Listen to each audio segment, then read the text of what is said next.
Sangat-sangat best, saya jadi excited dan saya nak tahu lagi Satria ni apa lagi selebihnya. Sangat seronok, sangat best selama 3 hari 2 malam. Dan teruja untuk menyertai lagi kursus ini di masa akan datang. Dapat meneruskan lagi kursus ni untuk belia-belia yang ada di luar sana.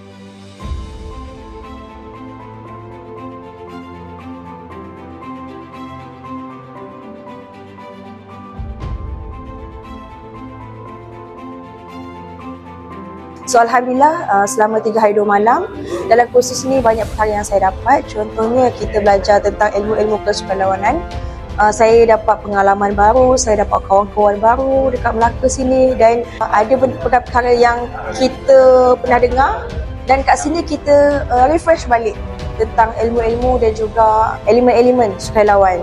Antara elemen penting dalam sukarelawan, listen, look, link yang dalam psychological first aid yang sangat penting yang boleh kita gunakan sebagai seorang sukarelawan bila kita turun ke lapangan. Kawan-kawan semua enjoy dengan pencerama, modul, so semua sangat pack dan sangat best lah, seronok.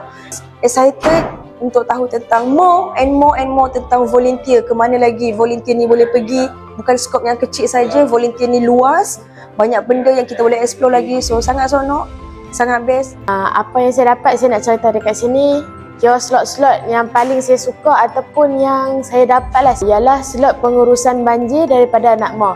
Dekat situ saya dapat macam mana Nakmo menguruskan banjir tu. Daripada pengurusi hantar dekat Nakmo, daripada penyelia hantar dekat Nakmo, kira besar-besar hantar dekat Nakmo dan Nakmo tu dapatlah kesan banjir tu dekat mana, semua maklumat.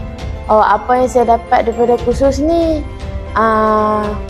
kira sebelum ni saya still sukarelawan tapi saya macam tak apalah, saya terfikir tak apalah, orang lain boleh jadi sukarelawan.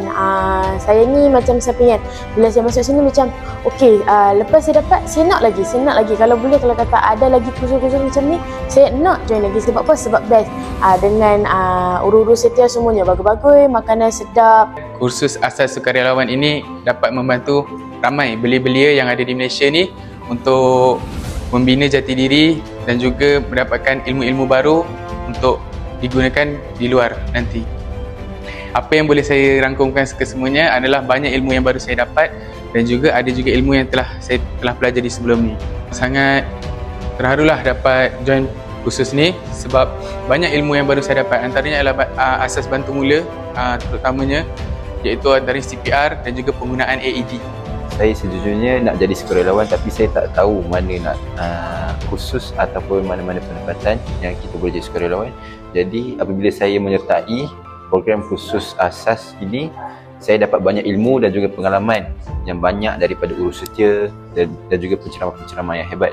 Antara slot yang saya rasa bagi saya bermanfaat ialah slot sukan, di mana sebelum ni saya dapat tahu secara dasarnya sukarelawan ini hanya bantu dari segi memberi bantuan makanan, bantuan asas dan sebagainya. Tapi dalam slot sukan ni saya juga belajar untuk membina ataupun mencari idea aktiviti sukan yang dapat dibuat oleh Pusat Pembinaan Sementara mengikut keadaan cuaca dan keadaan semasa tempat tersebut lah. Jadi itu bagi saya membuka mata saya bahawa sukarelawan ini bukanlah satu kerja yang sangat mudah, tetapi boleh dilakukan dengan keinginan yang ada dan juga empati dan simpati. Saya rasa saya sangat gembira dan juga saya mengharapkan program ini diadakan banyak lagi di seluruh negara supaya banyak lagi sukarelawan yang dapat tercipta dan terlahir daripada program-program seperti ini. Satria,